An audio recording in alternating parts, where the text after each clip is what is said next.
नमस्कार मंडळी, अन्नपूर्णा किचनमध्ये तुमचं स्वागत आहे। आज आपण झणझणीत अशी लाल मिरची आणि लसणाची चटणी बनवूया। लसणाच्या चटणी करता इथे मी वाळलेल्या लाल मिरच्या घेतलेल्या आहेत। त्याच प्रमाणात लसूण घ्यायचा, लसूण जरा जास्तच घालायचा लसणाची चटणी म्हटल्यानंतर। इथे मीठ घेतलेलं आहे आणि चटणी पूर्ण वाटून झाल्यानंतर चटणीत घालण्याकरता तेल घेतलेलं आहे। चटणीसाठी सगळ्यात पहिला आपण या मिरच्या उकळत्या पाण्यात एक अर्धा तास भिजवून घेऊया। त्यासाठी मिरची उकळण्यासाठी पाणी ठेवते मी। पाण्याला चांगली उकळी आलेली आहे। आता आपण यात मिरच्या घालू।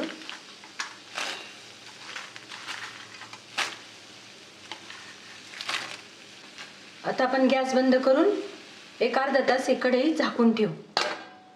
मिरच्या भिजवून आपल्या अर्धा तास झालेला आहे।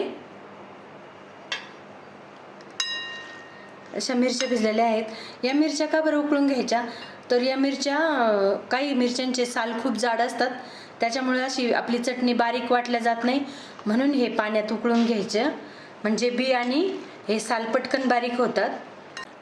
चटणी वाटताना फक्त मिरच्याच घ्यायच्या, अशा मिरच्यांनी तळून घ्यायच्या। याचबरोबर या मिरच्यामध्ये लसूण घालायचा आणि मीठ घालायचं।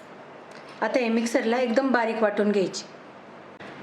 मिरच्या अशा बारीक झाल्या की थोडं थोडं पाणी टाकून मिरची चांगली बारीक वाटून घ्यायची।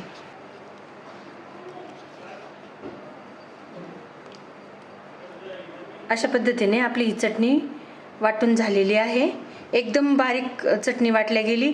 हे पाण्यात उकळत्या पाण्यात मिरच्या भिजवल्यामुळे एकदम पटकन बारीक मिरची बारीक होते, बरं एकदम अशी मऊसर चटणी तयार होते। ही चटणी आपल्याला थालीपीठाबरोबर, सँडविचसाठी किंवा आपण डोसे तयार करतो त्या डोस्यांबरोबर ही चटणी छान लागते।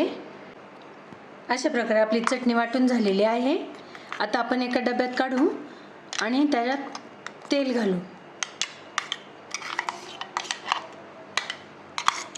आता या चटणीत तेल घालायचं।